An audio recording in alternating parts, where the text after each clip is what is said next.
Adik kakak ini terjebak di dalam kolam renang selama lebih dari 5 jam. Penutup kolam hanya memiliki lubang kecil dan tidak bisa dibuka dari dalam. Seorang OG di fasilitas kolam renang menemukan mereka, tetapi bukannya membantu, dia malah ada niat buruk. Dia mengambil dompet kedua wanita itu, mencuri uang tunai, dan ATM. Petugas kebersihan itu memasuki ruang kontrol kolam, mematikan kamera pengawas, dan menyalakan lampu. Ia mendekati tepi kolam dan berkata kepada mereka bahwa dia baru saja dibebaskan dari penjara 9 bulan yang lalu, dan pemilik kolam renang berencana untuk memecatnya. Tanpa pekerjaan, dia tidak bisa membayar sewa. Dia mengatakan akan menyelamatkan mereka jika mau memberitahu password ATM-nya. Sang adik protes, berkata bahwa ini pemerasan. Karena mereka tidak mau bekerja sama, petugas kebersihan itu segera mematikan lampu dan mematikan sistem pemanas kolam. Karena takut nyawa mereka terancam, sang kakak menyerah dan memberitahu passwordnya. Petugas kebersihan itu pergi untuk menarik uang. Ketika sistem pemanas dimatikan, suhu air mulai turun dan kakak beradik itu mulai menggigil kedinginan. Lebih buruknya lagi, sang kakak menderita diabetes. Gula darahnya mulai turun dan dia hampir pingsan.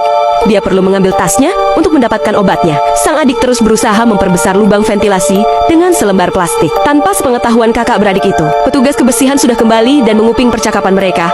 Tanpa niat untuk melepaskan mereka, sang adik dengan marah memukul penutupnya, mengatakan bahwa mereka telah memberitahu passwordnya.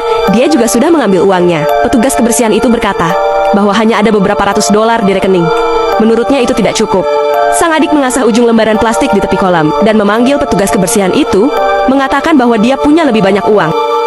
Saat petugas kebersihan mendekati lubang, sang adik mengambil kesempatan untuk melukainya.